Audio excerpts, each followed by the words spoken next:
Chaudhary Donald Trump international establishment American establishment ਦੇ ਹੱਥੋਂ ਬਹੁਤ ਇਸ ਟਾਈਮ ਮਜਬੂਰ ਹੈ। ਉਹਨਾਂ ਚੌਧਰੀ ਨੂੰ ਧੌਣ ਤੋਂ ਫੜ ਲਿਆ। ਇਹ ਤੁਹਾਨੂੰ ਮੈਂ ਦੱਸਣਾ ਉਹਨਾਂ ਕਿਵੇਂ ਧੌਣ ਤੋਂ ਫੜਿਆ। ਤੁਹਾਨੂੰ ਅਗਰ ਤੁਹਾਨੂੰ ਥੋੜਾ ਰੈਫਰੈਂਸ ਦੇਣਾ ਕਿ ਪਾਕਿਸਤਾਨ 'ਚ ਅਗਰ ਐਸਟੈਬਲਿਸ਼ਮੈਂਟ ਦੇ ਖਿਲਾਫ ਤੁਸੀਂ ਖਲੋਵੋ ਨਾ ਤੇ ਹਕੂਮਤ ਤੁਹਾਡੀ ਹੋਵੇ ਤੇ ਉਹ ਓਪੋਜੀਸ਼ਨ ਨੂੰ ਲਿਆ ਕੇ ਇhtਜਾਜ ਕਰਾਉਣ ਲੱਗ ਪੈਂਦੇ ਨੇ, ਜਾਂ ਉਹਨਾਂ ਮੌਲਵੀ ਵੀ ਰੱਖੇ ਨੇ, ਉਹ ਮੌਲਵੀਆਂ ਨੂੰ ਲਿਆ ਕੇ ਇhtਜਾਜ ਕਰਵਾਉਣ ਲੱਗ ਪੈਂਦੇ ਨੇ। ਜਿਵੇਂ ਤੁਸੀਂ ਪਿਛਲੇ ਦਿਨ ਵੇਖਿਆ ਉਹ ਫਰੈਂਚ ਅੰਬੈਸਡਰ ਨੂੰ ਕੱਢਣ ਦਾ ਮਾਮਲਾ ਹੀ, ਜਾਂ ਜਦੋਂ ਚੀਫ ਜਸਟਿਸ ਸੁਪਰੀਮ ਕੋਰਟ ਦੇ ਜਿਹੜੇ ਨੇ ਜੱਜ ਜਿਹੜੇ ਉਹ ਥੋੜਾ ਜਿਹਾ ਉਹਨਾਂ ਕੋਲ ਸਟੈਂਡ ਲੈਣ ਦੀ ਕੋਸ਼ਿਸ਼ ਕੀਤੀ ਤੇ ਐਸਟੈਬਲਿਸ਼ਮੈਂਟ ਨੇ ਬਾਹਰ ਲਿਆ ਕੇ ਮੌਲਵੀਆਂ ਨੂੰ ਪਾ ਕੇ ਇhtਜਾਜ ਸ਼ੁਰੂ ਕਰਾਤਾ। ਮੌਲਵੀਆਂ ਦੇ ਹੱਥੋਂ ਬਲੈਕਮੇਲ ਕਰਦੇ ਰਹੇ ਜੱਜਾਂ ਨੂੰ।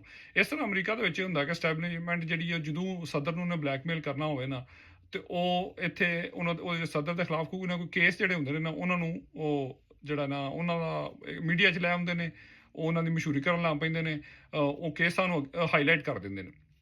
ਹੁਣ ਇਸ ਟਾਈਮ ਇੱਕ ਕੇਸ ਹੈ ਜਿਹਦੇ 'ਚ ਤੁਹਾਨੂੰ ਸ਼ਾਇਦ ਪਤਾ ਹੋਵੇ, ਨਹੀਂ ਮੈਂ ਦੱਸਣਾ, ਜਿਹੜਾ ਇੱਥੇ ਅਰਬਪਤੀ ਸੀ ਅਮਰੀਕਾ ਦੇ ਵਿੱਚ ਜੈਫਰੀ ਐਪਸਟੀਨ, ਉਹ ਇੱਕ ਕਮ ਉਮਰ ਬੱਚਿਆਂ ਦੇ ਨਾਲ ਉਹ ਜਿਨਸੀ ਹਰਾਸਗੀ ਦਾ ਉਹ ਮਾਮਲਾ ਜਿਹੜਾ ਸੈਕਸ਼ੂਅਲ ਅਬਿਊਜ਼ ਦਾ, ਉਹਦੇ ਵਿੱਚ ਉਹ ਫਾਈਲਾਂ ਦੇ ਵਿੱਚ ਚੌਧਰੀ ਟਰੰਪ ਦਾ ਵੀ ਨਾਂ ਹੈ।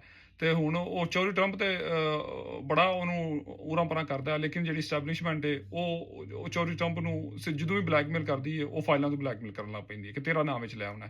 ਫਿਰ ਹੁਣ ਪ੍ਰੈਸ ਕਾਨਫਰੰਸ ਵੀ ਹੋਈ ਹੈ, ਤੁਸੀਂ ਵੇਖੀ ਹੋਣੀ ਹੈ ਪਿਛਲੇ ਕੱਲ ਪਰਸੋਂ ਪ੍ਰੈਸ ਕਾਨਫਰੰਸ ਬੜੇ ਜਿਹੇ ਮਤਲਬ ਮੀਡੀਆ 'ਚ ਬਹੁਤ ਹਾਈਲਾਈਟ ਹੋਣ ਲੱਗ ਪੈਂਦੀਆਂ ਚੀਜ਼ਾਂ ਜਦੋਂ ਸਟੈਬਲਿਸ਼ਮੈਂਟ ਪ੍ਰੈਜ਼ੀਡੈਂਟ ਨੂੰ ਬਲੈਕਮੇਲ ਕਰਦੀ ਹੈ।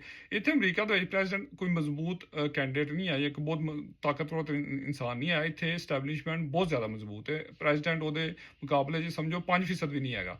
ਤੇ ਇੱਥੋਂ ਦੀ ਸਟੈਬਲਿਸ਼ਮੈਂਟ ਜਿਹੜੀ ਉਹ ਇਸਰਾਈਲ, ਉਹਨੂੰ ਦੂਸਰੇ ਲਫ਼ਜ਼ਾਂ 'ਚ ਆਖੋ ਇਸਰਾਈਲ ਦੀ ਸਟੈਬਲਿਸ਼ਮੈਂਟ ਹੈ, ਉਹ ਇਸਰਾਈਲੀ ਲਾਬੀ ਹੈ ਜਿਹੜੀ ਕਿ ਇੱਥੇ ਹਰ ਕਾਂਗਰਸਮੈਨ ਨੂੰ, ਹਰ ਜਿਹੜਾ ਹਾਊਸ ਆਫ ਰਿਪਰੈਜ਼ੈਂਟੇਟਿਵ ਦਾ ਜਿਹੜਾ ਮੈਂਬਰ ਹੈ, ਉਹਨਾਂ ਨੂੰ ਪੈਸੇ ਲਿਆ ਕੇ ਉਹਨਾਂ ਨੂੰ ਅੱਗੇ ਵੀ ਲਿਆਉਂਦੇ ਨੇ ਤੇ ਫਿਰ ਉਹਨਾਂ ਨੂੰ ਯੂਜ਼ ਵੀ ਕਰਦੇ ਨੇ ਆਪਣੇ ਕੰਮਾਂ ਵਾਸਤੇ। ਤੇ ਉਹ ਸਦਰ ਨੂੰ ਵੀ ਬਣਾਉਣ ਵਾਲੇ ਉਹ ਨੇ, ਸਦਰ ਨੂੰ ਲਾਹਣ ਵਾਲੇ ਵੀ ਉਹ ਨੇ ਜੇ ਕਦੀ ਲੱਥਾ। ਤੇ ਸਦਰਾਂ ਪੁਰਾਣੇ ਅਗਰ ਤੁਸੀਂ ਪਿੱਛੇ ਹਿਸਟਰੀ ਵੇਖੋ ਤਾਂ ਸਦਰਾਂ ਨੂੰ ਮਾਰਨ ਵਾਲੇ ਵੀ ਉਹ ਹੀ ਨੇ। ਤੇ ਉਹਨਾਂ ਕਈ JF ਕੈਨੇਡੀ ਨੂੰ ਮਾਰਨ 'ਚ ਵੀ ਉਹਨਾਂ ਦੀ ਹੱਥ ਸੀ। ਤੇ ਇਸ ਟਾਈਮ ਉਹ ਐਸਟੈਬਲਿਸ਼ਮੈਂਟ ਚੌਧਰੀ ਟਰੰਪ ਨੂੰ ਬਲੈਕਮੇਲ ਕਰ ਰਹੀ ਹੈ ਕਿ ਜੇ ਤੂੰ ਫਲਸਤੀਨ ਦੇ ਹਵਾਲੇ ਨਾਲ ਬੋਲਿਆ, ਜੇ ਉੱਥੇ ਤੂੰ ਕੋਈ ਗੱਲ ਕੀਤੀ, ਜਾਂ ਸਾਨੂੰ ਗਰਾਊਂਡ ਇਨਵੇਜਨ ਜਿਹੜੀ ਉਹਨਾਂ ਜ਼ਮੀਨੀ ਅੱਗੇ ਕਬਜ਼ਾ ਕਰਨ ਦੀ ਕੋਸ਼ਿਸ਼ ਸ਼ੁਰੂ ਕਰ ਦਿੱਤੀ ਹੈ, ਅੱਧਾ ਗਜ਼ਾ ਸਿਟੀ ਵੀ ਕੰਟਰੋਲ 'ਚ ਕਰ ਲਿਆ, ਜੇ ਉਹਦੇ ਖਿਲਾਫ ਤੂੰ ਸਾਨੂੰ ਕਦੀ ਡੱਕਣ ਦੀ ਕੋਸ਼ਿਸ਼ ਕੀਤੀ ਤੇ ਤੇਰਾ ਨਾਂ ਫਾਈਲਾਂ ਦੇ ਵਿੱਚ ਪਬਲਿਕ ਨੂੰ ਦੱਸ ਦੇਣਾ। ਤੇ ਚੌਧਰੀ ਕੋਸ਼ਿਸ਼ ਤੇ ਕਰ ਰਿਹਾ, ਚੌਧਰੀ ਨੇ ਬਿਆਨ ਵੀ ਦਿੱਤਾ ਕਿ ਇਸਰਾਈਲ ਦਾ ਉਹਨਾਂ ਕੰਟਰੋਲ ਨਹੀਂ ਰਿਹਾ ਕਾਂਗਰਸ 'ਚ ਜਿੰਨਾ ਪਹਿਲਾਂ ਹੁੰਦਾ ਸੀ।